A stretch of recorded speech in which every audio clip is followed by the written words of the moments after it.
안녕하세요. 저는 서울예대 문예창작 전공 9호학번이면서 지금 현재 서울예대 문예창작 전공에서 학생들에게 소설을 가르치고 있는 소설 쓰는 윤성이라고 합니다.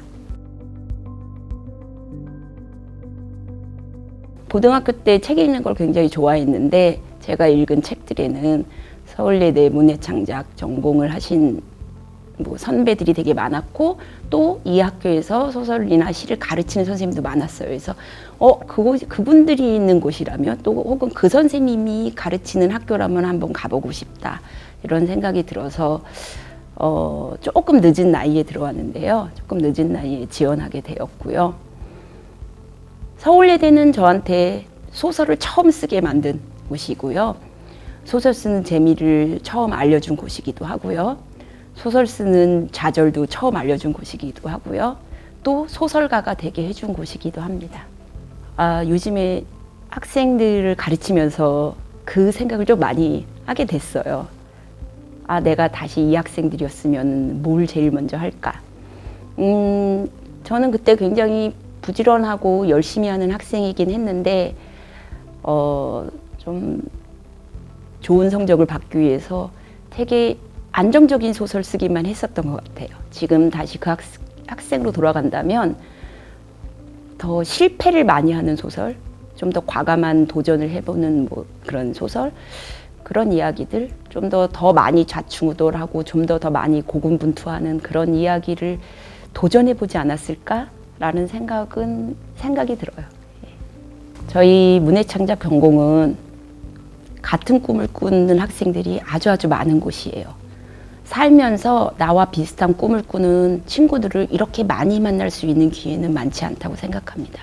그 어느 곳보다 이곳이 가장 그런 학생들이 많고요. 그런 학생들과 어울리면서 글 공부를 하면 훨씬 혼자 쓰는 것보다 덜 외롭고 덜 힘들고 더 행복하게 글을 쓸 수 있을 것입니다. 문예창작 전공은 그런 곳이라고 생각합니다.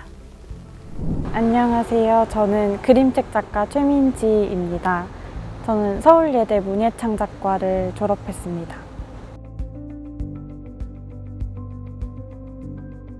저는 이제 소설을 쓰고 싶다는 생각으로 입학을 했었기 때문에 소설 쓰는 시간이 제일 많이 있었던 것 같고요. 그리고 친구들이랑 늦게까지 카페에서 과제했던 기억이 가장 많이 생각이 나요. 학교 다닐 때 아동문학 수업이 있었거든요. 거기서 선생님이 읽어준 그림책이 있었는데 그 책들이 그냥 뭔가 어린이 책이라기보다 지금 저한테 말을 하고 있는 책으로 느껴져서 그때부터 관심은 있었고요. 근데 원래는 빨리 소설을 쓰고 싶고 그런 마음이 더 커서 재학 중에는 소설에만 관심을 갖다가 졸업하고 그림책 창작을 하게 되었습니다. 근데 다들 자연스럽게 듣게 되실 건데 일단 소설 창작이랑 시 창작 수업이 다 들어야 되는 수업 중에 하나고요. 근데 그 당시엔 제가 시에 관심이 없어서 막 피해가려고 했었거든요. 근데 지금 생각하니까 너무 아쉬워요. 그 시간에 좀 충실하게 할 거 이런 생각도 들고, 왜냐면 시가 되게 필요한 수업이었더라고요. 저에게도. 지금은 되게 더 좋아하는데 그때보다. 그리고 아동문학 수업을 추천합니다. 김지은 선생님 수업이 제가 그림책을 시작하게 된 첫 수업인 것 같아요. 제가 아동문학 수업을 듣고 거기서 만난 좋은 작품들 덕분에 그림책이라는 장르에 대해서 처음 알게 되었고, 또 그 책을 지금 만들고 있는데요. 그래서 내가 소설 전공이나 시 전공이라고 이렇게 선택해서 그 길로만 이렇게 가기보다 조금 열어두고 시랑 소설, 아동문학을 다 들어보시면 더 좋지 않을까 싶습니다. 네, 안녕하세요. 서울예술대학교 문예창작 전공에서 소설 창작 수업을 맡고 있는 책임교수 정용준입니다. 저는 소설가입니다.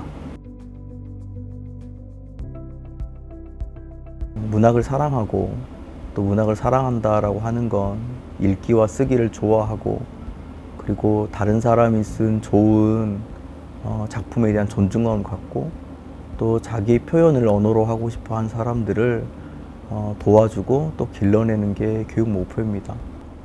서울예술대학교 문예창작 전공은 가장 좋은 점을 자신 있게 말씀드릴 수 있는 건 지금 현장에서 열심히 활동하고 있는 창작자들이 수업 시간에 선생님으로 학생들을 만난다는 것입니다.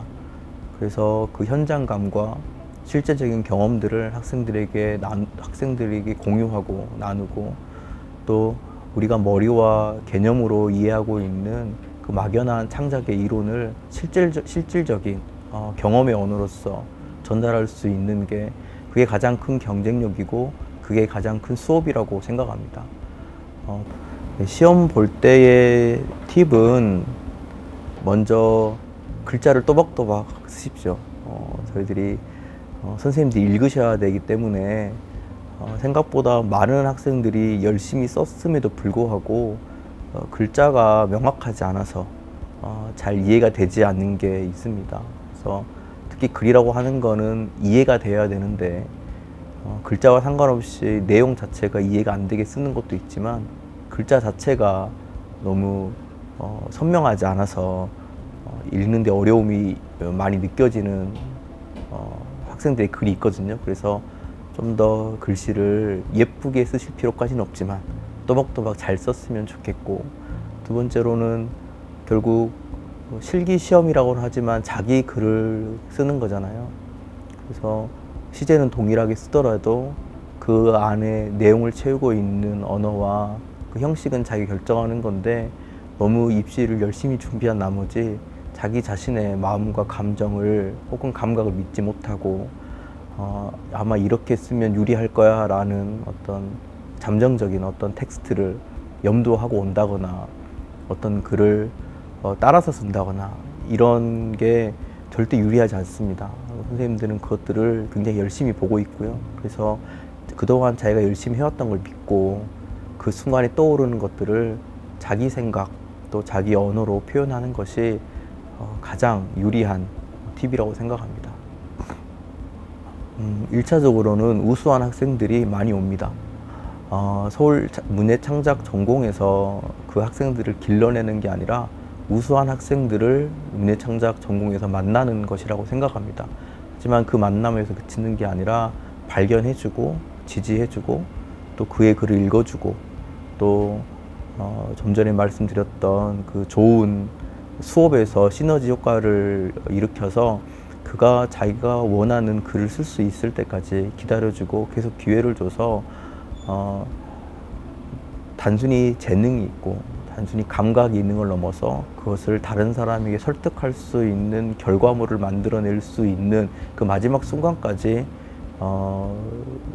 지지해주고 또 지켜주는 게 문예창작 전공의 큰 힘인데요. 그 영향 때문이라고 생각합니다.